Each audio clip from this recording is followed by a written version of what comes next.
Di sebuah rumah megah yang terletak di kawasan elit kota, hiduplah sepasang suami istri yang keberadaannya lebih mirip dua orang asing yang terpaksa berbagi atap. Bima Prakoso adalah seorang arsitek muda yang karirnya sedang menanjak. Di kantor, ia dikenal sebagai sosok yang tegas, profesional, dan berwibawa. Proyek-proyek besar dipegangnya dengan keyakinan penuh, dan setiap presentasinya selalu berhasil memukau klien.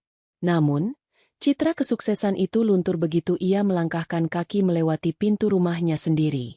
Di sana, ia berubah menjadi pria yang dingin, pendiam, dan menyimpan amarah yang tak pernah padam. Baginya, rumah bukanlah tempat peristirahatan, melainkan sebuah pengingat abadi atas kegagalan dan pengorbanan yang tidak pernah ia inginkan. Wanita yang menjadi pusat dari kemuraman Bima adalah istrinya, Clara Anjani. Clara adalah gambaran dari kelembutan yang terpaksa membeku. Ia bergerak nyaris tanpa suara di dalam rumahnya yang luas, memastikan semua kebutuhan suaminya terpenuhi, meskipun Bima nyaris tidak pernah memandangnya. Setiap pagi ia menyiapkan sarapan yang tak pernah disentuh dengan hangat. Setiap malam ia menyajikan makan malam yang disantap dalam keheningan yang menyakitkan. Selama 3 tahun pernikahan, Clara hidup dalam kebingungan. Ia tidak pernah tahu apa kesalahannya. Ia hanya tahu bahwa pria yang berstatus sebagai suaminya itu membencinya dengan segenap jiwa, dan ia hanya bisa bertahan dengan serpihan harapan tipis bahwa suatu hari nanti, kebekuan itu akan mencair. Pernikahan mereka bukanlah buah dari cinta, melainkan sebuah tambalan darurat untuk menutupi aib keluarga. 3 tahun lalu, seharusnya Devan, kakak kandung Bima, yang berdiri di pelaminan bersama Clara. Namun, beberapa jam sebelum akad, Devan menghilang tanpa jejak, meninggalkan secarik surat yang berisi tuduhan keji bahwa Clara bukanlah gadis yang menjaga kehormatannya. Di tengah kekacauan dan rasa malu yang luar biasa, ayah Bima memaksanya untuk maju menggantikan Devan. Bima, yang saat itu tengah merajut mimpi masa depan bersama kekasihnya, Rania, terpaksa menelan pil pahit. Ia menikahi Clara, wanita yang dianggap telah menodai nama baik keluarganya, dan sejak saat itu, ia menanamkan kebencian yang dalam pada wanita itu. Ia melihat Clara bukan sebagai istri, melainkan sebagai sumber dari segala kemalangannya. Pukul 8 malam, suara deru mobil Bima memecah keheningan komplek perumahan. Clara yang sedang merapikan meja makan segera bergegas ke depan. Sebuah kebiasaan yang tidak pernah ia tinggalkan selama 3 tahun.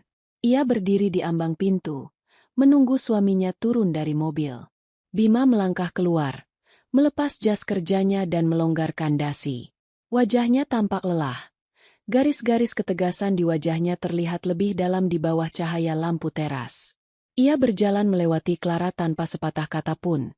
Seolah wanita itu hanyalah bagian dari perabotan rumah yang tak perlu disapa. Aroma parfum maskulin yang menguar dari tubuh Bima terasa asing, bukan karena Clara tidak mengenalnya, tapi karena aroma itu tidak pernah membawa kehangatan. "Mas Bima sudah pulang? Mau makan sekarang? Aku sudah siapkan sup iga kesukaanmu." Suara Clara terdengar lirih, nyaris seperti bisikan. Bima berhenti sejenak di kaki tangga. Punggungnya masih menghadap Clara. "Aku sudah makan di luar," jawabnya singkat dan datar. Tanpa menoleh, ia melanjutkan langkahnya menaiki tangga menuju kamarnya di lantai 2. Kamar mereka terpisah. Sejak hari pertama pernikahan, Bima telah menetapkan batas yang jelas. Ia menempati kamar utama, sementara Clara menempati kamar tamu yang berada di ujung koridor. Clara hanya bisa menghela napas panjang. Sup iga yang ia masak sejak sore dengan telaten kini terasa dingin di atas meja makan. Ini bukan kali pertama. Nyaris setiap hari, usahanya untuk menyenangkan Bima selalu berakhir sia-sia. Ia berjalan kembali ke ruang makan, menatap hidangan yang tertata rapi di atas meja. Semuanya adalah makanan favorit Bima, resep yang ia dapatkan dari ibu mertuanya. Namun, semua itu tidak pernah cukup untuk meluluhkan dinding es yang dibangun suaminya.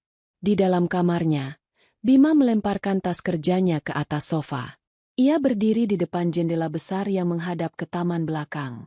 Pikirannya kalut. Hari ini di kantor, salah satu rekannya, Doni, baru saja mengumumkan bahwa istrinya sedang hamil anak kedua. Raut kebahagiaan di wajah Doni tadi terasa seperti tamparan keras bagi Bima. Ia punya segalanya, karir yang cemerlang, rumah yang mewah, tapi ia tidak punya kebahagiaan. Ia teringat lagi hari pernikahannya yang kacau. Hari di mana ia dipaksa mengenakan setelan pengantin yang seharusnya milik Devan. Ia ingat wajah ayahnya yang keras dan penuh amarah, tatapan ibunya yang berlinang air mata, dan bisik-bisik para tamu undangan yang terdengar seperti dengungan lebah. Kasihan keluarga Prakoso, dapat calon menantu seperti itu. Katanya gadis baik-baik.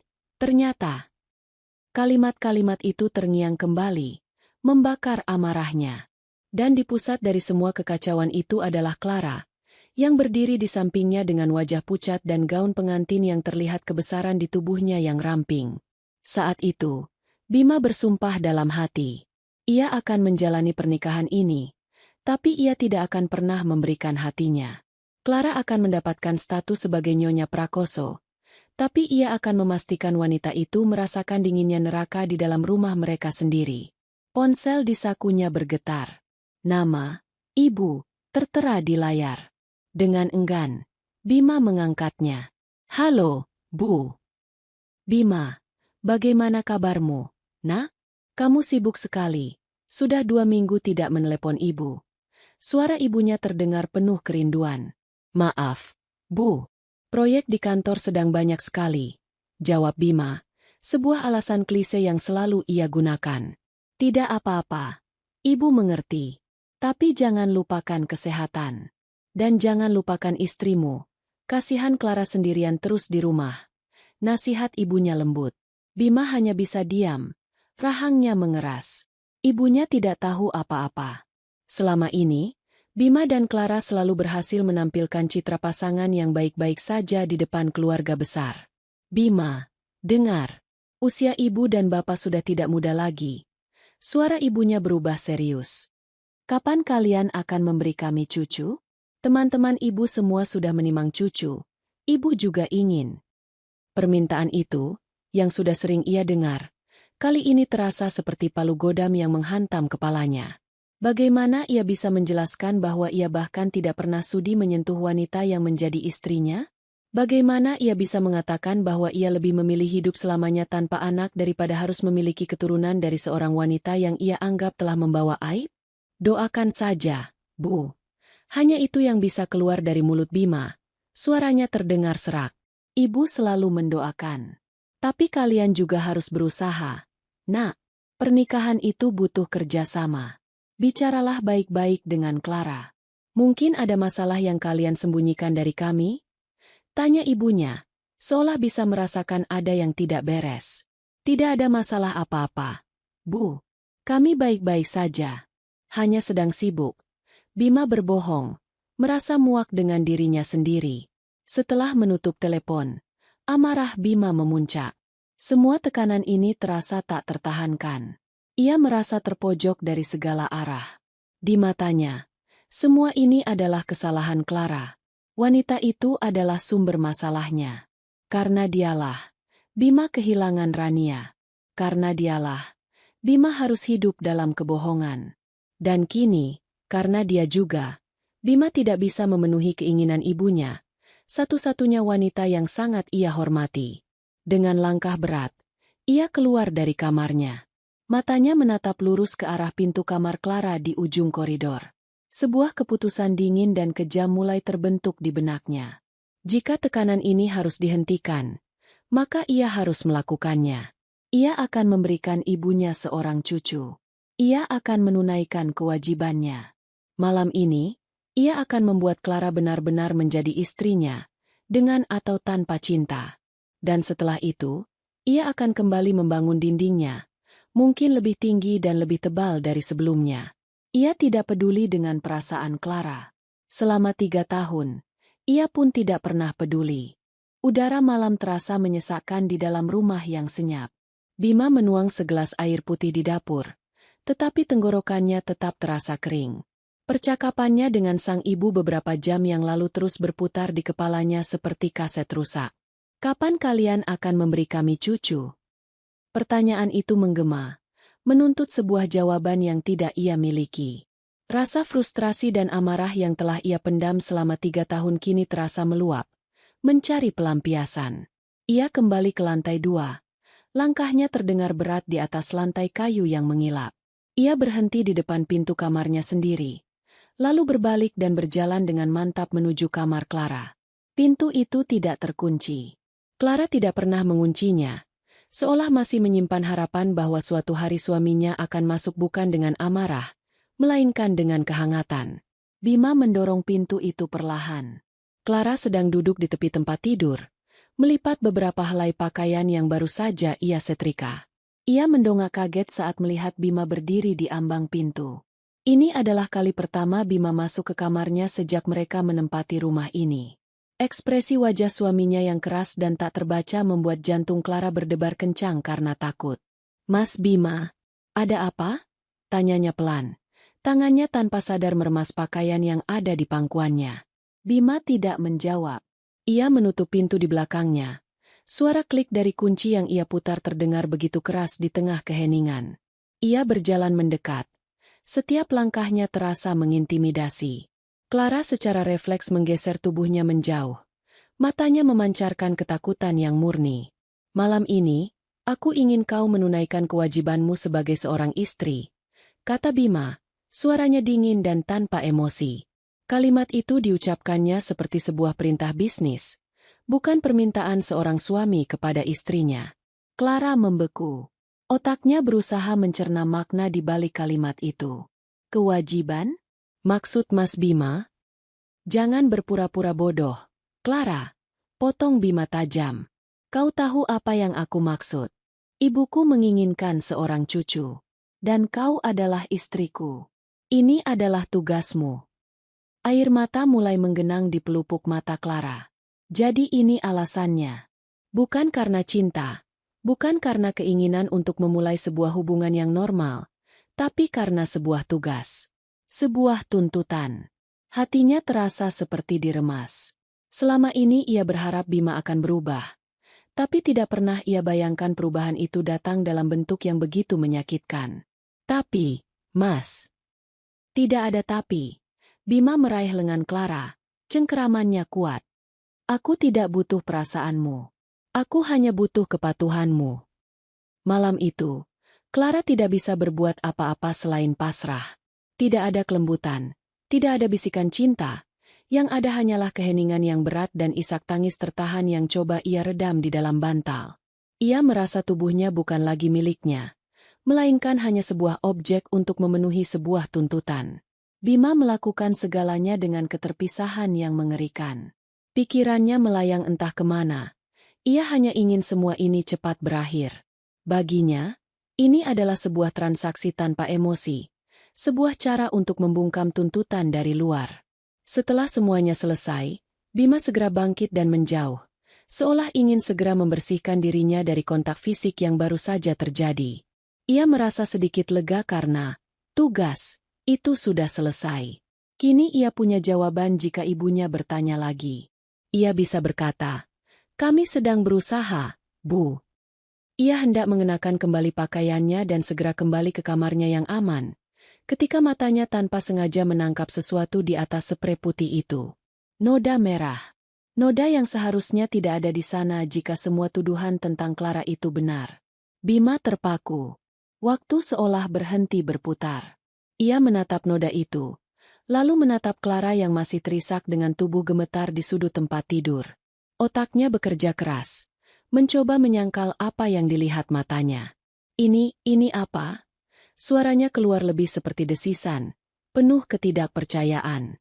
Clara tidak menjawab, hanya tangisnya yang semakin keras.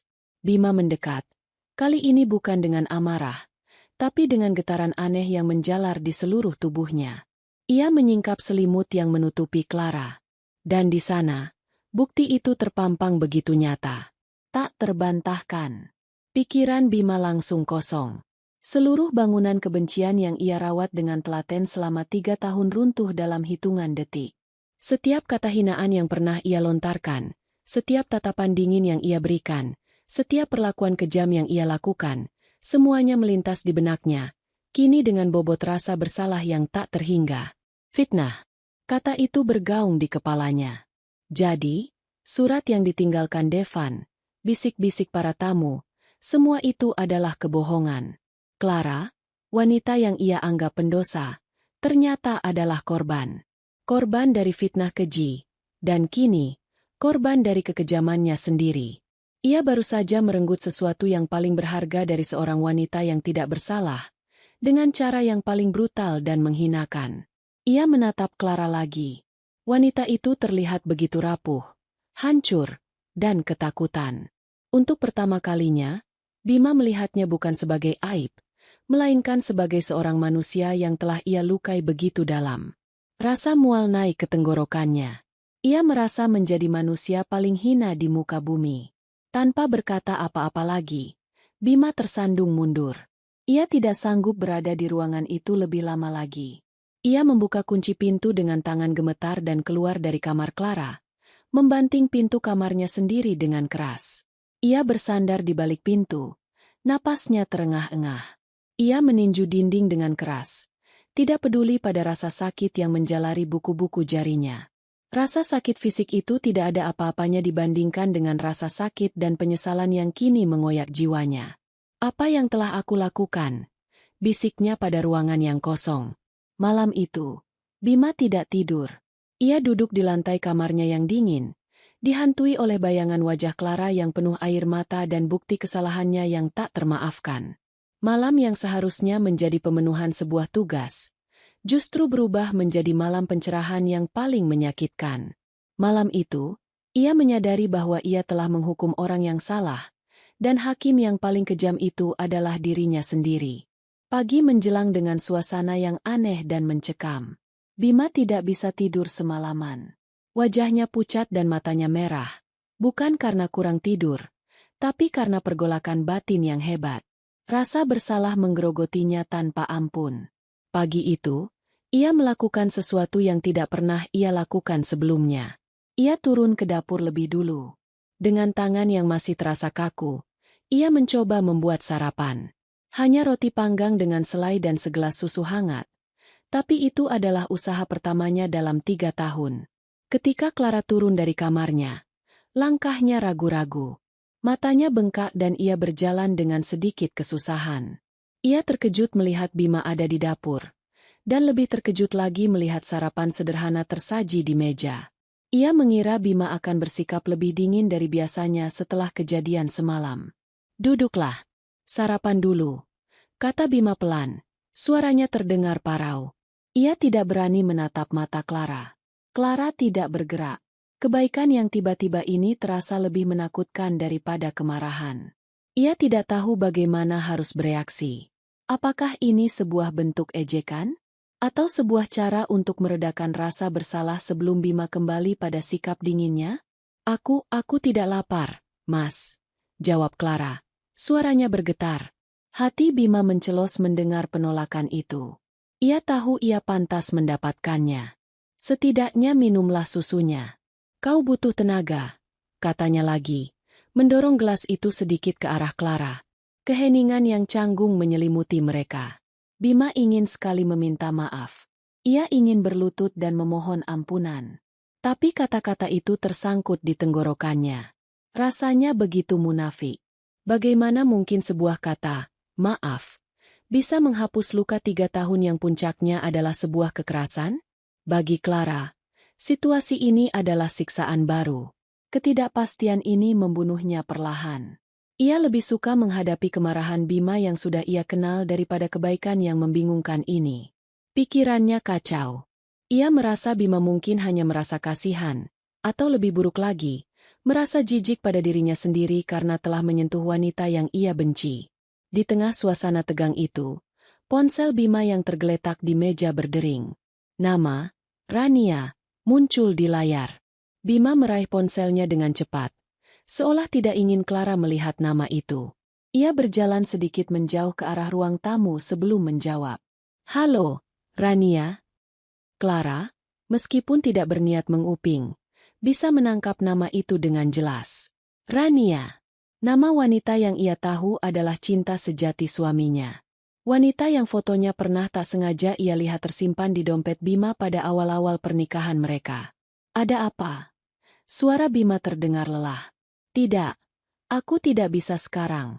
Semuanya sedang rumit. Nanti aku hubungi lagi. Bima menutup telepon dan mengusap wajahnya dengan kasar. Ia tidak tahu bahwa percakapan singkat itu adalah paku terakhir bagi peti mati harapan Clara. Bagi Clara, semua kepingan teka-teki yang membingungkan kini terasa menyatu menjadi sebuah gambar yang mengerikan. Semuanya sedang rumit. Kalimat itu terdengar seperti sebuah konfirmasi. Bima merasa rumit karena kejadian semalam. Ia menyesal bukan karena telah menyakitinya, tapi karena perbuatannya itu menghalanginya untuk bersama Rania.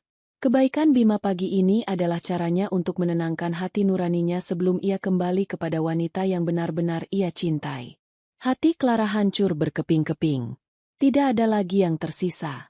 Harapan terakhirnya telah padam. Ia sadar, ia tidak akan pernah punya tempat di hati Bima, apalagi di hidupnya. Ia hanyalah sebuah kecelakaan, sebuah kewajiban yang memuakkan. Siang itu, ketika Bima berangkat kerja dengan pikiran yang masih kacau dan berjanji pada dirinya sendiri akan mencoba bicara serius dengan Clara malam nanti, Clara membuat keputusannya. Ia tidak bisa tinggal di rumah itu lebih lama lagi. Setiap sudutnya kini terasa lebih menyakitkan dari sebelumnya. Dengan tangan gemetar, ia masuk ke kamarnya. Ia membuka lemari dan hanya mengambil beberapa helai pakaian yang paling ia butuhkan dan memasukkannya ke dalam sebuah tas kain sederhana. Ia tidak menyentuh perhiasan atau barang-barang mewah yang pernah diberikan keluarga Bima sebagai hadiah pernikahan. Semua itu terasa seperti belenggu. Ia mengambil seluruh uang tabungannya, hasil dari beberapa pesanan jahitan kecil-kecilan yang ia kerjakan diam-diam selama ini. Jumlahnya tidak banyak, tapi ia harap cukup untuk memulai hidup baru. Sebelum pergi, ia berhenti di depan cermin. Ia menatap pantulan dirinya. Wanita dengan mata bengkak dan wajah pucat. Ia tidak mengenali dirinya lagi.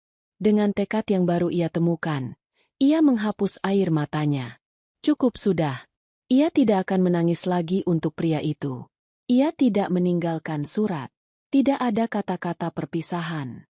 Baginya, kepergiannya yang sunyi adalah pernyataan yang paling jelas. Ia berjalan keluar dari rumah megah itu, menutup pintu di belakangnya tanpa menoleh lagi. Rumah yang seharusnya menjadi surga baginya, nyatanya adalah penjara berlapis emas. Dan hari ini, ia membebaskan dirinya sendiri. Sore harinya, Bima pulang lebih awal. Di tangannya ada sebuah kotak kecil berisi kalung sederhana, hadiah pertama yang ingin ia berikan untuk Clara sebagai awal dari permintaan maafnya. Ia sudah menyiapkan rentetan kalimat di kepalanya. Ia akan mengakui kesalahannya. Ia akan menjelaskan tentang fitnah itu, dan ia akan memohon kesempatan kedua. Clara? Panggilnya saat memasuki rumah. Hening. Tidak ada jawaban. Biasanya, Clara akan langsung muncul begitu mendengar suara mobilnya. Ia meletakkan kotak itu di meja dan berjalan ke dapur. Kosong. Meja makan masih sama seperti tadi pagi. Sarapan yang ia buat tak tersentuh. Perasaan tidak enak mulai menjalari hatinya. Ia berlari ke lantai 2, langsung menuju kamar Clara. Pintunya terbuka sedikit. Hatinya berdebar kencang. Ia mendorong pintu itu. Kamar itu rapi, terlalu rapi. Tempat tidur sudah dibereskan. Tapi lemari pakaian terbuka, dan isinya terlihat jauh lebih kosong dari biasanya. Bima membeku. Ia membuka laci, memeriksa setiap sudut. Sebagian besar pakaian Clara telah hilang. Hanya tersisa gaun-gaun mahal yang mungkin terasa asing bagi Clara sendiri. Tidak mungkin, bisiknya. Ia berlari ke kamarnya, berharap menemukan petunjuk. Tapi tidak ada apa-apa. Rumah itu terasa begitu luas dan kosong. Kepanikan mulai mencengkeramnya. "Clara!" teriaknya. Suaranya menggema di seluruh ruangan, memantul kembali padanya dengan keheningan yang mengejek. "Clara, kau di mana?" Tidak ada jawaban. Bima jatuh terduduk di lantai. Kotak kalung di sakunya terasa begitu berat dan tidak berguna. Wanita yang baru saja ia sadari begitu berharga, wanita yang ingin ia lindungi dengan sisa hidupnya, telah pergi. Dan ia tahu, ini semua adalah kesalahannya. Ia terlambat. Terlambat menyadari kebenaran. Dan kini mungkin terlambat untuk segalanya. Clara tiba di kota Bandung dengan bus malam. Ia memilih kota ini karena cukup jauh dari Jakarta, namun tidak terlalu asing. Dulu, almarhumah ibunya pernah bercerita tentang masa mudanya yang ia habiskan di kota kembang ini. Kenangan samar itu memberinya sedikit rasa kehangatan di tengah ketidakpastian yang ia hadapi. Dengan sisa uang yang ia miliki, ia menyewa sebuah kamar kos kecil di daerah yang tidak terlalu ramai, dekat dengan area kampus. Kamar itu sempit, sangat jauh berbeda dengan kemewahan rumah Bima. Tapi untuk pertama kalinya dalam 3 tahun, Clara merasa bisa bernapas lega. Ini adalah tempatnya, miliknya sendiri. Hari-hari pertama terasa berat. Rasa sakit hati dan trauma masih sering menghantuinya di malam hari. Namun, Clara tidak membiarkan dirinya tenggelam dalam kesedihan. Ia tahu ia harus bertahan hidup. Ia teringat akan keahlian memasak yang ia pelajari dari ibunya. Dulu, ia sering membuat kue dan masakan kecil untuk tetangga, dan semua orang menyukainya. Dengan modal nekat, ia menggunakan sebagian besar sisa uangnya untuk membeli peralatan masak sederhana dan bahan-bahan kue. Ia mulai dengan membuat beberapa jenis kue basah dan gorengan. Setiap pagi, sebelum subuh, ia sudah sibuk di dapur umum kosannya, menyiapkan dagangannya. Lalu ia menitipkannya di sebuah warung kecil dekat gerbang kampus. Awalnya tidak mudah. Penghasilannya pas-pasan. Kadang bahkan tidak cukup untuk menutupi modal. Tapi Clara tidak menyerah. Ia terus memperbaiki resepnya, memastikan kualitas masakannya selalu yang terbaik. Perlahan tapi pasti, kue dan gorengan buatan Clara mulai dikenal di kalangan mahasiswa dan warga sekitar. Orang-orang menyukai rasanya yang lezat dan harganya yang terjangkau. Di tengah perjuangannya membangun hidup baru, takdir mempertemukannya dengan Adrian. Adrian adalah seorang dosen muda di salah satu universitas swasta di dekat kosan Clara. Ia juga seorang pengusaha yang sedang merintis sebuah perusahaan konsultan kreatif. Adrian adalah pelanggan pertama yang membeli langsung dari Clara, bukan dari warung titipan. Suatu sore, ketika Clara sedang menjajakan sisa dagangannya di depan kosan, Adrian menghampirinya. "Permisi, Mbak. Saya lihat dari tadi, sepertinya masakannya enak. Boleh saya coba?" Sapanya ramah. Senyumnya tulus dan matanya memancarkan kebaikan. Clara sedikit terkejut, tapi ia melayaninya dengan sopan. Adrian membeli beberapa potong kue dan langsung memakannya di tempat. "Wah, ini enak sekali. Jujur, ini salah satu kue paling enak yang pernah saya makan di sekitar sini," puji Adrian tulus.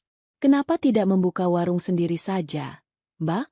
Sayang sekali kalau hanya dijual seperti ini." Pujian itu membuat pipi Clara sedikit merona. "Belum ada modal, Mas," jawabnya jujur. Sejak hari itu, Adrian menjadi pelanggan setianya. Hampir setiap hari ia mampir untuk membeli kue buatan Clara, kadang sambil mengajak teman-temannya.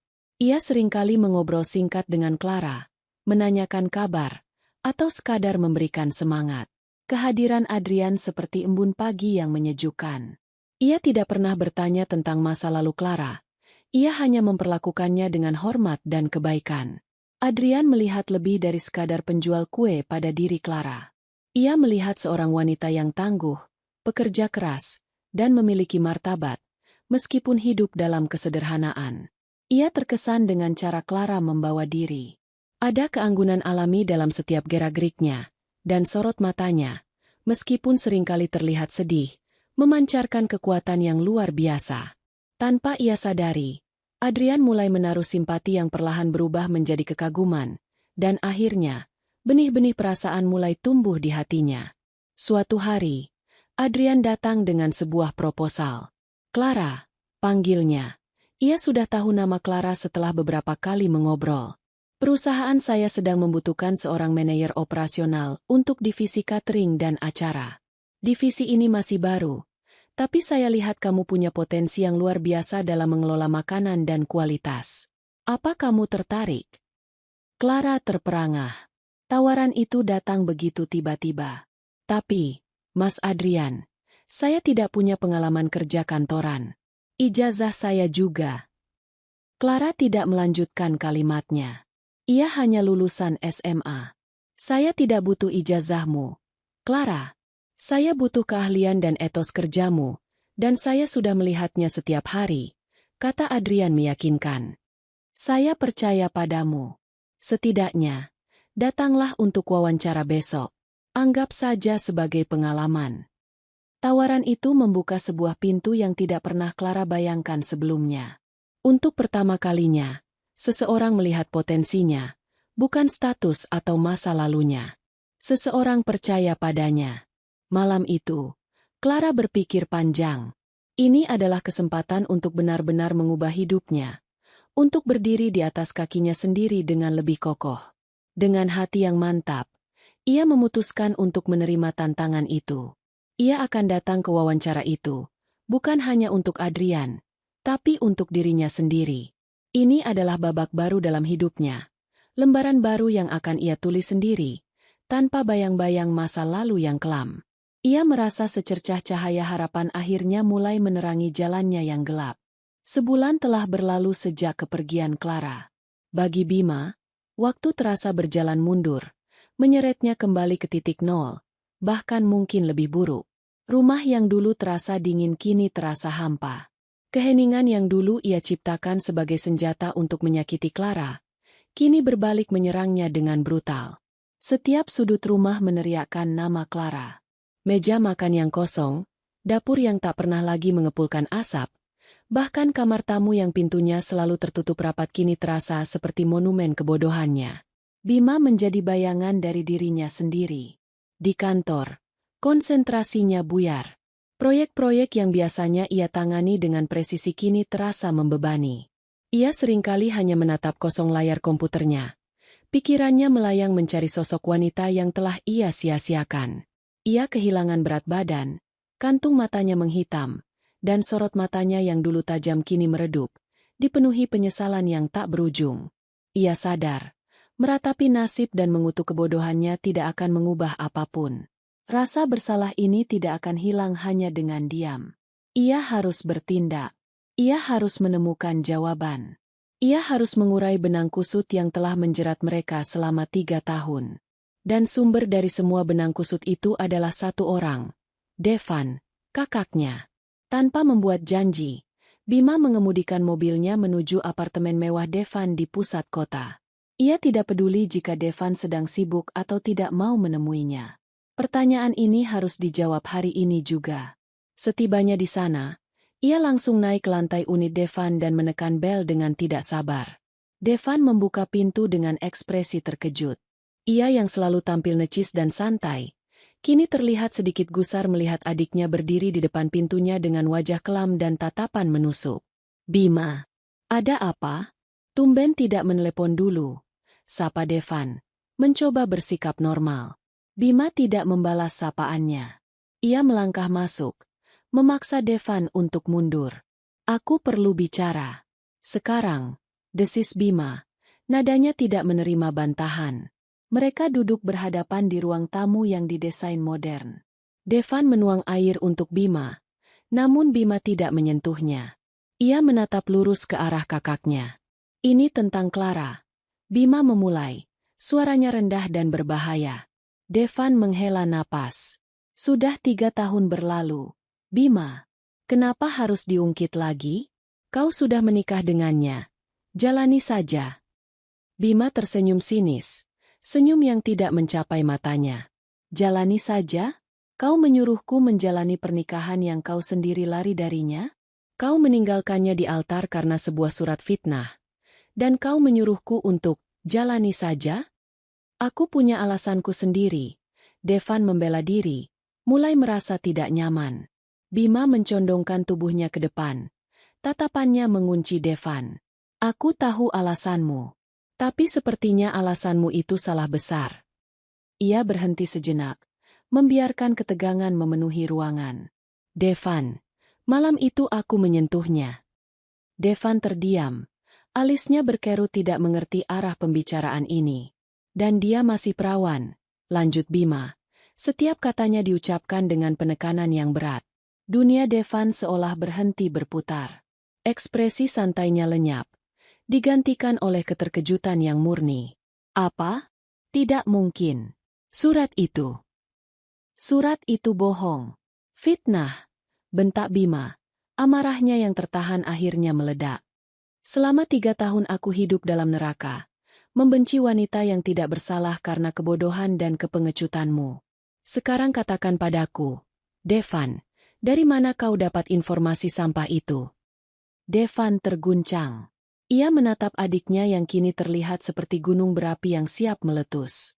Rasa bersalah yang selama ini ia kubur dalam-dalam mulai merayap naik. Dengan suara gemetar, ia akhirnya menceritakan semuanya. Sehari sebelum pernikahan, Devan memulai, suaranya lirih. Ibu Tika dan Sinta datang menemuiku. Mereka adalah ibu tiri dan adik tiri Clara. Bima mendengarkan dengan napas tertahan. Rahangnya mengeras menahan geram. Mereka menangis, memohon padaku untuk tidak menikahi Clara. Mereka bilang Clara punya kehidupan yang liar. Sinta bahkan bersumpah melihat Clara sering diantar pulang oleh pria yang berbeda-beda larut malam. Ibu Tika menunjukkan beberapa foto buram, yang sekarang aku sadar bisa saja direkayasa, menunjukkan Clara sedang bersama seorang pria di tempat yang remang-remang. Devan berhenti, menelan ludah. Aku bimbang. Aku mencoba mengonfirmasi pada ayahnya Clara, Pak Ridwan. Tapi dia hanya diam. Diamnya itu kuartikan sebagai pembenaran. Aku panik. Bima, aku tidak mau menikahi wanita yang akan mencoreng nama baik keluarga kita. Jadi, aku pergi. Kemarahan Bima mencapai puncaknya. Jadi ini dalangnya. Sebuah konspirasi murahan yang didalangi oleh keluarga tiri Clara sendiri. Betapa kejinya mereka. Dan betapa bodohnya Devan yang langsung percaya tanpa mencari bukti yang lebih kuat. Kau menghancurkan hidup banyak orang karena sebuah foto buram dan sumpah palsu. Desis Bima, penuh kebencian. Kau menghancurkan hidup Clara, hidupku, dan bahkan hidupmu sendiri. Devan tidak bisa membantah. Ia hanya bisa menunduk. Menanggung tatapan penuh penghakiman dari adiknya. Setelah mendapatkan jawaban yang ia cari, Bima bangkit. Ia tidak punya waktu lagi untuk berdebat dengan kepengecutan kakaknya. Kini ia punya misi yang jelas. Pertama, menemukan Clara. Dimanapun wanita itu berada, ia harus menemukannya. Ia akan memohon ampunan, menjelaskan segalanya, dan jika Clara masih mau memberinya kesempatan, ia bersumpah akan menebus semua kesalahannya. Ia meninggalkan apartemen Devan tanpa sepatah kata pamit. Di dalam mobil, ia mengepalkan tangannya di setir. Kemarahannya kini bercampur dengan sebuah tekad yang membara. Ia akan membalikan keadaan. Ia akan membersihkan nama Clara. Tapi sebelum itu, ia harus menemukan belahan jiwanya yang hilang. Gema masa lalu itu kini bukan lagi bisikan, melainkan sebuah teriakan yang menuntut untuk diselesaikan. Dan Bima tidak akan berhenti sampai ia berhasil melakukannya. 1 minggu setelah wawancara, Clara memulai hari pertamanya di Creativama Konsultan. Jantungnya berdebar kencang, campuran antara gugup dan antusias. Ia mengenakan blus sederhana namun rapi dan rok panjang. Penampilannya memancarkan kesahajaan yang elegan. Kantor Adrian berada di sebuah gedung modern dengan interior yang didominasi kaca dan warna-warna cerah, menciptakan suasana kerja yang dinamis dan kreatif. Adrian menyambutnya dengan senyum hangat. Selamat datang di tim, Clara. Aku yakin kamu akan melakukan hal-hal hebat di sini. Adrian memperkenalkannya kepada beberapa kepala tim. Semua orang menyambutnya dengan baik. Untuk pertama kalinya dalam waktu yang sangat lama, Clara merasa dihargai. Ia merasa dilihat sebagai individu yang kompeten, bukan sebagai bayangan atau beban. Hari itu, ia bekerja dengan semangat yang meluap-luap. Ia mempelajari alur kerja divisi barunya dengan cepat, mencatat setiap detail, dan menunjukkan inisiatif yang membuat Adrian semakin yakin bahwa keputusannya untuk merekrut Clara adalah tepat. Hari-hari berikutnya berjalan dengan baik. Clara mulai menemukan ritmenya. Ia menikmati kesibukannya, menikmati tantangan dari pekerjaan barunya. Ia bahkan mulai bisa tersenyum dan tertawa lepas saat mengobrol dengan rekan-rekan kerjanya saat makan siang. Luka masa lalunya memang belum sembuh total, tapi pekerjaan ini memberinya tujuan baru, sebuah pegangan untuk terus melangkah maju. Bayangan Bima perlahan mulai ia tepis ke sudut terjauh dalam benaknya. Hingga suatu hari, 2 minggu setelah Clara mulai bekerja, Adrian mengumpulkan para manajer untuk sebuah rapat penting. Baik, semuanya. Adrian memulai rapat. Seperti yang sudah saya sampaikan, perusahaan kita berhasil memenangkan tender besar untuk proyek pengembangan properti terpadu. Proyek ini akan membutuhkan sinergi dari semua divisi. Dan untuk memimpin sisi arsitektur dan desainnya, kita berhasil merekrut salah satu talenta terbaik di bidangnya. Adrian tersenyum bangga. Dia adalah seorang arsitek senior dengan portofolio yang sangat mengesankan. Pengalamannya akan sangat berharga untuk proyek ini. Mari kita sambut Kepala Divisi Desain Properti kita yang baru, Bapak Bima Prakoso. Jantung Clara seolah berhenti berdetak. Bima Prakoso. Nama itu, nama yang berusaha ia lupakan, kini diucapkan dengan begitu lantang di ruang rapat ini. Tidak mungkin. Pasti orang lain. Nama Bima cukup umum. Ia berusaha meyakinkan dirinya sendiri. Tangannya di bawah meja terkepal erat hingga buku-buku jarinya memutih. Lalu pintu ruang rapat terbuka. Seorang pria tegap dengan setelan kerja yang pas di badan melangkah masuk. Waktu seolah melambat. Pria itu mengangkat wajahnya, dan mata tajamnya yang familiar itu menyapu ruangan. Lalu, tatapan mereka bertemu. Dunia Clara runtuh. Itu benar-benar dia. Bima, suaminya. Berdiri di sini. Di tempat perlindungan barunya, di dunianya yang baru. Napasnya tercekat di tenggorokan. Kepalanya mendadak pusing. Ruangan yang tadinya terasa sejuk kini terasa panas dan menyesakkan. Rasa aman yang baru saja ia bangun dengan susah payah hancur lebur dalam sekejap. Di sisi lain, Bima juga merasakan hantaman yang sama kuatnya. Selama sebulan lebih ia mencari Clara seperti orang gila. Ia mengerahkan semua koneksinya. Menyewa detektif swasta, namun tidak ada hasil. Clara seolah lenyap di telan bumi. Dan kini, di saat ia hampir putus asa dan memutuskan untuk fokus pada pekerjaan barunya di Bandung sebagai bentuk pelarian, takdir justru mempertemukan mereka dengan cara yang paling tidak terduga. Wanita yang ia cari ada di sini, duduk di hadapannya sebagai salah satu manajer di perusahaan tempatnya bekerja. Perasaan lega, kaget, harapan, dan ketakutan berbaur menjadi satu, membuatnya terpaku di tempat.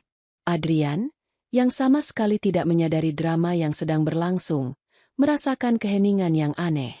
Loh, sepertinya kalian saling tatap dengan intens. Apa kalian sudah saling kenal? Guraunya, mencoba mencairkan suasana. Pertanyaan itu menyadarkan keduanya. Bima dengan cepat menguasai diri, memasang kembali topeng profesionalnya. Tidak, Pak. Saya rasa belum pernah bertemu. Jawab Bima. Suaranya terdengar lebih tenang dari yang ia rasakan. Clara hanya bisa menggeleng pelan. Tidak sanggup mengeluarkan suara. Ia menundukkan kepalanya. Menatap kosong ke arah buku catatannya. Rapat pun dilanjutkan. Tapi bagi Bima dan Clara, semua presentasi dan diskusi yang terjadi setelah itu hanyalah kebisingan tanpa makna. Pikiran mereka berkecamuk. Clara merasa terjebak. Ia ingin lari, ingin menghilang dari tempat itu. Bagaimana ia bisa bekerja di satu atap dengan sumber dari semua lukanya? Sementara Bima, di tengah keterkejutannya, merasakan secercah harapan. Ini adalah kesempatannya. Kesempatan kedua yang diberikan takdir. Ia tidak akan menyia-nyiakannya. Sore itu, begitu jam kerja berakhir, Clara membereskan mejanya dengan tergesa-gesa. Ia harus pergi dari sini secepat mungkin sebelum Bima sempat menemuinya. Ia berjalan cepat menuju lift. Jantungnya masih berdebar kencang. Namun, Bima lebih cepat. Ia sudah menunggunya di lobi, berdiri di dekat pintu keluar. Clara, panggilnya. Suaranya rendah dan syarat dengan emosi yang tertahan. Clara berhenti, tapi tidak berani menatap Bima. Ia memunggungi pria itu. Maaf, Pak Bima. Saya harus segera pulang. Ia sengaja menggunakan panggilan formal, membangun dinding di antara mereka. "Aku mohon, beri aku 5 menit," pinta Bima. Suaranya terdengar memelas. "Hanya 5 menit. Tidak ada yang perlu dibicarakan di antara kita," jawab Clara dingin, meskipun hatinya bergejolak. "Permisi." Dengan sisa kekuatan yang ia miliki, Clara melangkah melewati Bima, memaksakan kakinya untuk terus berjalan menjauh. Ia tidak menoleh ke belakang. Ia terus berjalan hingga keluar dari gedung, memesan ojek online, dan menghilang di tengah keramaian jalanan kota Bandung. Bima hanya bisa berdiri mematung, menatap punggung Clara yang semakin menjauh. Ia berhasil menemukannya. Tapi ia sadar, perjalanan sesungguhnya baru saja akan dimulai. Menemukan Clara adalah satu hal, tapi mendapatkan kembali hatinya yang telah ia hancurkan adalah perjuangan yang jauh lebih berat. Dan ia tidak tahu harus memulai dari mana. Hari-hari berikutnya di Kreatifama Konsultan berubah menjadi sebuah panggung sandiwara yang menegangkan bagi Bima dan Clara. Suasana di antara mereka sangat dingin dan profesional di permukaan. Namun di baliknya tersimpan badai emosi. Clara menjalankan strateginya dengan sempurna, menghindari Bima sebisa mungkin. Jika terpaksa berinteraksi untuk urusan pekerjaan, ia akan melakukannya melalui email atau pesan singkat. Ia tidak pernah menyebut nama Bima, hanya Pak Kepala Divisi Desain. Ia membangun sebuah benteng yang tinggi dan kokoh di sekelilingnya. Bima, di sisi lain, mengerti. Ia tahu bahwa mendesak Clara hanya akan membuatnya semakin menjauh. Ia memutuskan untuk mengubah strateginya. Jika kata-kata tidak lagi berguna, maka ia akan berbicara melalui tindakan. Ia sadar, kepercayaan yang telah ia hancurkan selama 3 tahun tidak bisa dirajut kembali dalam semalam. Ia mulai dengan hal-hal kecil di lingkungan kerja. Dalam sebuah rapat proyek, ketika salah satu staf dari divisi lain mempertanyakan analisis pasar yang dibuat oleh tim Clara, Bima langsung angkat bicara. "Saya justru setuju dengan data yang disajikan oleh tim Bu Clara," kata Bima dengan tenang. Suaranya yang berwibawa membuat semua mata tertuju padanya. Analisisnya mendalam dan didukung oleh tren konsumen yang valid. "Proyeksi desain kita sebaiknya mengacu pada temuan ini." Clara, yang sudah bersiap untuk mempertahankan analisisnya, tertegun. Dukungan yang datang dari orang yang paling tidak ia duga itu membuatnya kehilangan kata-kata. Ini bukan Bima yang ia kenal. Bima yang dulu tidak akan pernah mengakui keunggulan orang lain, apalagi dirinya. Tindakan Bima tidak berhenti di situ. Ia tahu Clara sering bekerja lembur untuk mengejar target divisi barunya. Suatu malam, ketika Clara menjadi satu-satunya orang yang tersisa di ruangannya, Bima yang hendak pulang, kembali masuk ke pantry. Ia membuat secangkir teh hangat, lalu meletakkannya diam-diam di sudut meja Clara tanpa mengucapkan sepatah kata pun, kemudian pergi. Clara menatap cangkir teh itu dengan perasaan campur aduk. Sebuah gestur kecil yang begitu sederhana, namun terasa sangat membingungkan. Ia ingin sekali mengabaikannya, menganggapnya tidak ada. Tapi aroma teh melati yang menguar seolah mengejek pertahanannya. Sebagian dirinya ingin marah, menuduh Bima sedang bersandiwara. Tapi sebagian dirinya yang lain, bagian yang paling jujur, merasakan sedikit kehangatan yang telah lama hilang. Perlahan, Clara mulai mengamati Bima dari kejauhan. Ia melihat bagaimana Bima berinteraksi dengan bawahannya, tegas namun adil. Ia melihat lingkaran hitam di bawah mata Bima yang semakin jelas, seolah pria itu juga menanggung beban yang berat. Ia melihat bagaimana Bima seringkali menatap ke arahnya saat ia sedang tidak melihat. Tatapan yang bukan lagi berisi kebencian, melainkan sesuatu yang lain, sesuatu yang mirip penyesalan. Di tengah dinamika rumit ini, Adrian terus menjadi sosok yang suportif bagi Clara. Ia sering mengajaknya makan siang untuk membahas pekerjaan, sebuah kesempatan yang selalu Clara ambil, salah satunya untuk menghindari makan siang di pantry yang mungkin akan ada Bima di sana. Adrian tidak buta. Ia bisa merasakan ada tembok tak kasat mata di antara dua pegawai andalannya itu. Ia tidak tahu apa penyebabnya, tapi sebagai pria, ia bisa merasakan ketegangan setiap kali Bima berada di dekat Clara. Dan seiring perasaannya pada Clara yang semakin dalam, ia merasa perlu untuk melindungi Clara dari apapun yang membuatnya tidak nyaman. Puncaknya terjadi pada suatu Jumat sore. Hujan deras mengguyur kota Bandung, membuat banyak karyawan terjebak di kantor. Clara sedang menunggu hujan reda di lobi ketika Bima menghampirinya. "Hujannya sepertinya akan lama," kata Bima, membuka percakapan. Clara hanya mengangguk. Matanya menatap rintik hujan di jendela. "Clara," panggil Bima lagi. Kali ini suaranya lebih lembut. "Aku tahu kau masih marah, dan kau punya hak penuh untuk itu. Aku tidak akan memaksamu untuk bicara padaku." Clara tetap diam. Tapi ia tidak pergi. Ia mendengarkan. "Aku hanya mau kau tahu satu hal," lanjut Bima. "Aku tidak akan mengganggumu. Aku akan menjaga jarak jika itu yang kau mau. Tapi aku tidak akan pergi. Aku tidak akan menyerah." Clara akhirnya menoleh. Matanya yang bening menatap Bima dengan sorot penuh tanya. "Menyerah untuk apa?" Bima menatap balik. Matanya memancarkan kesungguhan yang belum pernah Clara lihat sebelumnya. "Untuk mendapatkan maafmu. Dan mungkin, suatu hari nanti, kesempatan untuk memperbaiki semuanya. Aku akan menunggumu, Clara. Tidak peduli berapa lama pun waktu yang dibutuhkan. Entah itu besok, atau 10 tahun dari sekarang. Aku akan ada di sini." Setelah mengucapkan kalimat itu, Bima tidak menunggu jawaban. Ia berbalik dan berjalan menembus hujan menuju mobilnya, meninggalkan Clara yang berdiri mematung di lobi. Kata-kata Bima bergema di kepala Clara. "Aku akan menunggumu." Kalimat itu terasa berbeda. Bukan paksaan, bukan tuntutan, melainkan sebuah janji yang sabar. Malam itu, dalam perjalanan pulangnya, Clara terus memikirkan hal itu. Dinding pertahanannya memang masih berdiri kokoh. Luka di hatinya masih terasa perih. Tapi untuk pertama kalinya, di tengah reruntuhan kepercayaan, ia melihat Bima sedang meletakkan sebuah batu bata baru. Sebuah batu bata kecil yang bernama harapan. Proses merajut kembali kepercayaan itu mungkin akan sangat panjang dan menyakitkan. Tapi malam itu, Clara tahu, benang pertama telah terpasang. Sementara Bima dan Clara menavigasi ketegangan sunyi di antara mereka, di belahan dunia lain yang mereka tinggalkan, badai karma mulai menerpa satu persatu orang yang telah menabur angin.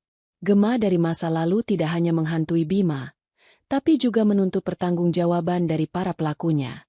Kabar pertama datang dari Devan. Pernikahannya dengan Rania, yang ia anggap sebagai kompensasi atas kesialannya, yang hampir menikahi Clara, ternyata jauh dari kata bahagia. Rania, wanita yang di mata Devan dan Bima dulu adalah simbol kesempurnaan, ternyata adalah seorang materialis yang ulung. Tuntutannya tidak pernah ada habisnya, mulai dari mobil mewah, liburan ke luar negeri, hingga perhiasan edisi terbatas. Devan yang awalnya berusaha memenuhi semuanya, perlahan mulai merasa lelah dan tercekik. Puncaknya terjadi saat Devan tanpa sengaja menemukan percakapan lama di laptop Rania yang tidak sempat terhapus. Percakapan itu terjadi dengan seorang pria dari masa lalunya, berisi detail-detail intim dan keluhan Rania tentang betapa membosankannya hidup bersih yang harus ia jalani. Lebih jauh lagi, saat Devan bertemu dengan seorang kolega bisnis lama, tanpa sengaja nama Rania disebut. Kolega itu tertawa. "Rania? Ah, ratu pesta di zaman kami kuliah. Semua pria kelas atas mengenalnya. Hati-hati, Bung, dompetmu bisa kering," katanya dengan nada bercanda yang menyakitkan. Dunia Devan hancur untuk kedua kalinya. Ia sadar telah melarikan diri dari sebuah fitnah hanya untuk masuk ke dalam perangkap kenyataan yang lebih buruk. Malam itu, terjadi pertengkaran hebat di apartemen mereka. "Jadi ini dirimu yang sebenarnya, Rania? Wanita sempurna yang kukejar ternyata hanya sebuah fasad," teriak Devan, melemparkan bukti percakapan itu ke meja. Rania, yang terpojok, tidak lagi memasang wajah manisnya. "Lalu kenapa? Setidaknya aku tidak lari dari pernikahanku sendiri seperti seorang pengecut," balasnya tajam. Pertengkaran itu menjadi akhir dari segalanya. Mereka berpisah dengan cara yang buruk, penuh dengan caci maki dan penghinaan. Devan merasa seperti orang paling bodoh di dunia. Ia mengorbankan kehormatan adiknya, menghancurkan hidup seorang wanita tak bersalah, hanya untuk berakhir dengan kehampaan yang lebih besar. Berita kedua datang melalui telepon dari Ibu Bima. Suara ibunya terdengar prihatin dan sedikit berbisik, seolah sedang menyampaikan aib. "Bima, ada kabar dari kampung halaman Clara," kata ibunya. "Kamu ingat Sinta, adiknya?" "Iya, Bu." "Kenapa?" tanya Bima. Hatinya mulai merasa tidak enak. Dia hamil. Bima. Dan laki-laki yang menghamilinya tidak mau bertanggung jawab dan sudah pergi entah kemana. Ibu Tika sekarang kalang kabut. Malu sekali. Pak Ridwan bahkan sampai jatuh sakit karena menanggung aib. Bima terdiam di ujung telepon. Ironi dari takdir ini begitu tajam dan menyakitkan. Tuduhan keji yang mereka lontarkan kepada Clara dengan begitu mudah, kini menjadi kenyataan pahit yang harus mereka telan sendiri. Keluarga yang begitu terobsesi dengan citra dan nama baik, kini harus menghadapi aib terbesar di depan mata seluruh tetangga. Karma bekerja dengan cara yang begitu presisi. Kabar-kabar ini sampai juga ke telinga Clara melalui pesan singkat dari seorang kerabat jauh. Ketika ia membacanya, tidak ada rasa kemenangan atau kebahagiaan di hatinya. Yang ada hanyalah rasa lelah yang mendalam. Ia merasa kasihan pada Sinta, namun ia juga tidak bisa melupakan bagaimana gadis itu dan ibunya telah bersekongkol untuk menghancurkannya. Ia hanya bisa menghela napas, menyadari betapa rumitnya jalinan takdir manusia. Bagi Bima, berita-berita ini adalah sebuah pencerahan yang menyakitkan. Ia melihat pernikahan kakaknya yang gagal dan kehancuran keluarga tiri Clara. Semua itu membuatnya semakin sadar betapa berharganya kesempatan yang mungkin masih ia miliki dengan Clara. Clara, dengan segala kesederhanaan dan ketulusannya, adalah permata yang ia buang. Sementara Rania, yang ia anggap berlian, ternyata hanyalah kaca yang berkilauan. Badai di luar sana telah reda, menyisakan puing-puing kehancuran bagi mereka yang menyebabkannya. Kini, panggung telah bersih. Semua gangguan eksternal telah menyingkir. Hanya tersisa Bima dan Clara, berdiri di tengah keheningan, dengan badai di dalam hati mereka sendiri yang siap untuk pecah. Tak ada lagi yang bisa dihindari. Sudah waktunya bagi mereka untuk saling berhadapan, tanpa topeng, tanpa sandiwara. Setelah mendengar berbagai berita tentang orang-orang dari masa lalunya, Clara merasa semakin terbebani. Di satu sisi, ia merasa telah terbebas dari bayang-bayang tuduhan mereka. Di sisi lain, semua itu kembali membuka luka lama. Adrian, yang melihat Clara semakin sering melamun dan terlihat murung, merasa ini adalah saatnya untuk bertindak. Ia tidak tahan melihat wanita yang ia kagumi itu terus-menerus diselimuti kesedihan. Ia mengajak Clara makan siang di sebuah restoran yang tenang, dengan alasan ingin membahas evaluasi kinerja tim. Setelah pembicaraan pekerjaan selesai, Adrian menatap Clara dengan sorot mata yang serius. "Clara," katanya lembut, "maaf jika aku melanggar batas. Tapi aku tidak bisa diam saja melihatmu seperti ini. Aku tahu ada sesuatu yang membebanimu, sesuatu yang mungkin berkaitan dengan Pak Bima." Clara terkejut dengan keterus-terangan Adrian. "Aku tidak akan bertanya apa masalahmu," lanjut Adrian. "Aku hanya ingin kau tahu bahwa aku ada di sini. Sejak pertama kali aku bertemu denganmu yang sedang menjual kue di depan kosan, aku sudah melihat kekuatan yang luar biasa dalam dirimu. Kekaguman itu, seiring berjalannya waktu, telah berubah menjadi sesuatu yang lebih dalam." Adrian menarik napas sejenak. "Aku menyukaimu, Clara. Aku ingin diberi kesempatan untuk bisa menjagamu, untuk membuatmu tersenyum tanpa beban. Aku ingin menjadi lebih dari sekadar atasan atau temanmu." Pengakuan tulus itu menghantam Clara. Adrian adalah pria yang sangat baik, pria yang memberinya harapan saat ia berada di titik terendah. Ia sangat menghormatinya, tapi hatinya tidak merasakan hal yang sama. Dan yang lebih penting, pengakuan Adrian menyadarkannya bahwa ia tidak bisa terus berlari. Ia tidak bisa menerima kebaikan Adrian atau memulai lembaran baru dengan siapapun sebelum ia menyelesaikan bab lamanya. "Adrian, terima kasih." Suara Clara bergetar. "Kau orang yang sangat baik. Tapi maaf, aku tidak bisa." Malam itu, Clara pulang dengan hati yang semakin kacau. Ia tahu ia harus membuat keputusan. Ia tidak bisa terus menggantungkan Adrian, Dan ia tidak bisa terus hidup dalam ketegangan dengan Bima. Seolah mengerti gejolak hatinya, Bima menunggunya di lobi kantor yang sudah sepi. Kali ini, ia tidak hanya berdiri diam. Ia melangkah menghampiri Clara. "Clara, kita perlu bicara," katanya. Nadanya tegas namun tidak memaksa. Bukan sebagai atasan dan bawahan, tapi sebagai Bima dan Clara. Entah mendapat keberanian dari mana, Clara mengangguk. "Di mana?" Mereka berakhir di taman kota yang tidak jauh dari kantor. Duduk di sebuah bangku di bawah temaram lampu taman. Untuk beberapa saat, hanya ada keheningan di antara mereka. Akhirnya, Clara yang memecah keheningan. "Kenapa, Bima?" tanyanya. Suaranya lirih namun penuh dengan beban 3 tahun penderitaan. "Kenapa kau membenciku selama itu? Apa salahku?" Ini adalah saat yang ditunggu-tunggu Bima. Saat di mana ia harus menelanjangi semua kebodohan dan kesalahannya. Tanpa ragu, tanpa pembelaan diri, ia menceritakan semuanya. "Karena aku bodoh, Clara. Karena aku pengecut dan sombong." Bima memulai. Matanya menatap lurus ke depan, seolah sedang memutar kembali film masa lalunya. Ia menceritakan tentang fitnah yang dilancarkan Ibu Tika dan Sinta. Tentang kepengecutan Devan. Tentang bagaimana ia, yang dibutakan oleh amarah dan rasa kehilangan terhadap Rania, dengan mudahnya menelan kebohongan itu mentah-mentah. Ia mengakui bagaimana ia menjadikan Clara sebagai kambing hitam atas semua kemalangannya. "Setiap hari aku melihatmu, aku tidak melihat seorang istri. Aku melihat simbol dari semua yang telah hilang dariku. Aku begitu egois hingga tidak pernah sekalipun mencoba mencari kebenaran." Lanjutnya, suaranya mulai bergetar karena emosi. Lalu, ia menceritakan tentang malam penyesalannya. Tentang bagaimana penemuan kebenaran itu menghancurkannya, membuatnya merasa menjadi monster. "Saat kau pergi, aku baru sadar betapa kosongnya hidupku. Rumah itu bukan lagi rumah tanpamu. Aku mencarimu kemana-mana, Clara. Dan setiap hari tanpa dirimu, rasa bersalah ini semakin membunuhku. Aku sadar, aku tidak hanya kehilangan seorang istri.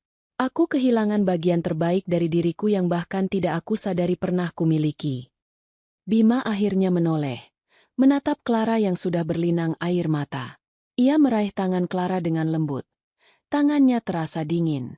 "Aku tidak memintamu untuk melupakan semua rasa sakit itu, karena itu mustahil," katanya tulus. "Aku juga tidak merasa pantas untuk dimaafkan. Aku hanya meminta satu hal. Izinkan aku mencoba. Izinkan aku menebus setiap detik dari 3 tahun yang telah kusia-siakan. Izinkan aku menunjukkan padamu siapa Bima yang sebenarnya, bukan monster yang dibutakan oleh amarah." Ia berhenti, menatap dalam ke mata Clara. "Aku mencintaimu, Clara. Aku sadar aku sangat terlambat untuk mengatakan ini. Tapi perasaan ini adalah satu-satunya hal yang paling nyata yang kurasakan saat ini." Clara terisak. Mendengar semua cerita itu dari sudut pandang Bima, melihat penyesalan yang begitu dalam di matanya, merasakan getaran tulus dari setiap katanya, membuat dinding pertahanannya yang kokoh perlahan runtuh. Kemarahannya yang membara selama ini padam, digantikan oleh gelombang kesedihan yang luar biasa untuk mereka berdua, untuk tahun-tahun yang hilang, untuk cinta yang seharusnya bisa tumbuh sejak dulu. Setelah tangisnya mereda, ia menatap Bima. Aku butuh waktu, Bima," bisiknya. "Lukanya terlalu dalam." Bima mengangguk mengerti. Hatinya mencelos tapi ia tidak akan memaksa. "Tapi," lanjut Clara pelan, "aku mau mencoba. Kita coba perbaiki ini bersama." Sebuah senyum kecil yang tulus, senyum pertama yang Bima lihat selama bertahun-tahun, terbit di bibir Bima. Ia menggenggam tangan Clara lebih erat. Malam itu, di bawah lampu taman yang redup, di tengah keheningan kota, dua hati yang terluka akhirnya menemukan jalan untuk memulai penyembuhan. Perjalanan mereka masih panjang, tapi untuk pertama kalinya, mereka akan melangkah di jalan yang sama, bersama-sama. Keesokan harinya, Clara menemui Adrian di ruangannya. Dengan tenang dan jujur, ia menjelaskan statusnya. "Adrian, Bima adalah suami saya. Kami sedang berusaha memperbaiki pernikahan kami. Adrian terdiam sejenak, kaget, namun kemudian ia tersenyum tipis. Senyum yang menyiratkan pengertian dan sedikit kekecewaan. Aku mengerti, Clara. Terima kasih sudah jujur padaku. Aku doakan yang terbaik untuk kalian berdua. Ia membuktikan dirinya adalah pria yang berkelas dan berhati besar. Sore itu, untuk pertama kalinya, Bima dan Clara pulang bersama dari kantor. Masih ada sedikit jarak canggung di antara mereka saat berjalan menuju mobil. Namun, saat Bima membukakan pintu mobil untuk Clara, sebuah gestur yang tidak pernah ia lakukan sebelumnya, Clara tahu bahwa ini adalah awal dari segalanya. Mereka akhirnya siap untuk pulang ke sebuah rumah yang akan mereka coba bangun kembali dengan fondasi kejujuran dan pengampunan. 2 tahun berlalu. Waktu yang berjalan telah menjadi penyembuh yang sabar bagi luka-luka lama. Rumah megah keluarga Prakoso yang dulu terasa seperti mausoleum yang dingin, kini telah bertransformasi. Udara di dalamnya tidak lagi berat oleh keheningan yang menyakitkan, melainkan dipenuhi oleh kehangatan, tawa kecil, dan aroma bedak bayi yang lembut. Pagi itu, cahaya matahari menelusup melalui jendela, menerangi ruang keluarga di mana Bima sedang duduk di karpet, dengan sabar mencoba menyuapkan bubur pada sesosok makhluk kecil yang duduk di kursi makannya. Makhluk kecil itu, Elang Samudra Biru, putra mereka yang berusia 10 bulan, lebih tertarik untuk menepuk-nepuk mangkuk buburnya hingga isinya berceceran. Elang, ayo, satu suap lagi untuk ayah. Bujuk Bima dengan suara yang dibuat-buat lucu, sama sekali berbeda dengan nada dingin dan datarnya di masa lalu. Elang hanya tertawa, memperlihatkan gusinya yang belum ditumbuhi gigi, lalu dengan sengaja menyemburkan sedikit bubur yang sudah ada di mulutnya. Bima, bukannya marah, justru ikut tertawa. Ia mengelap wajah putranya dan wajahnya sendiri yang terkena semburan dengan tisu basah. Clara keluar dari dapur sambil membawa secangkir kopi untuk Bima. Ia berhenti sejenak di ambang pintu, mengamati pemandangan di hadapannya dengan senyum haru. Suaminya, pria yang dulu bahkan tidak sudi menatapnya, kini duduk di lantai, berlumuran bubur, dan tertawa bahagia bersama putra mereka. Pemandangan ini adalah keajaiban yang tidak pernah berani ia impikan. Sepertinya jagoan kita lebih suka bermain daripada makan, kata Clara sambil meletakkan cangkir kopi di meja. Bima menoleh dan tersenyum. Dia punya selera humor yang sama sepertimu, suka sekali mengerjai ayahnya. Ia bangkit dan menghampiri Clara, lalu mengecup keningnya dengan lembut. Terima kasih kopinya, sayang. Gestur-gestur kecil seperti ini telah menjadi bagian dari rutinitas mereka. Kecupan selamat pagi, genggaman tangan saat menonton televisi, atau sekadar tatapan penuh cinta di sela-sela kesibukan. Mereka merajut kembali pernikahan mereka dari nol, dengan benang kesabaran, kejujuran, dan komunikasi yang terbuka. Jalan yang mereka tempuh tidaklah mudah. Ada hari-hari di mana kecanggungan masih menyelimuti, di mana bayangan masa lalu mencoba menyelinap masuk. Namun, mereka menghadapinya bersama. Mereka belajar untuk berbicara tentang rasa sakit, bukan untuk mengungkitnya, melainkan untuk memahaminya. Malam harinya, setelah Elang tertidur lelap di boks bayinya, Bima dan Clara duduk berdua di balkon kamar mereka, menatap langit malam yang cerah. Kadang, aku masih merasa ini semua seperti mimpi, ucap Clara pelan, menyandarkan kepalanya di bahu Bima. Melihatmu bermain dengan Elang tadi pagi, rasanya begitu nyata, sekaligus tidak nyata. Bima merangkul bahu istrinya, mengeratkan pelukannya. Aku tahu, setiap hari aku bangun dan melihatmu serta Elang di sampingku, aku harus meyakinkan diriku sendiri bahwa ini bukan mimpi. Aku merasa seperti diberi kehidupan kedua. Clara. Kehidupan yang sebenarnya tidak pantas aku dapatkan setelah semua yang kulakukan. Jangan berkata seperti itu. Potong Clara lembut. Semua orang berhak mendapatkan kesempatan kedua. Bima. Termasuk dirimu. Yang terpenting bukan apa yang terjadi di masa lalu, tapi apa yang kita lakukan dengan hari ini dan hari esok. Bima menatap wajah Clara di bawah cahaya bulan. Wajah yang kini selalu memancarkan ketenangan dan kebahagiaan. Kau benar. Dan aku bersumpah akan menggunakan sisa hidupku untuk membahagiakanmu dan Elang.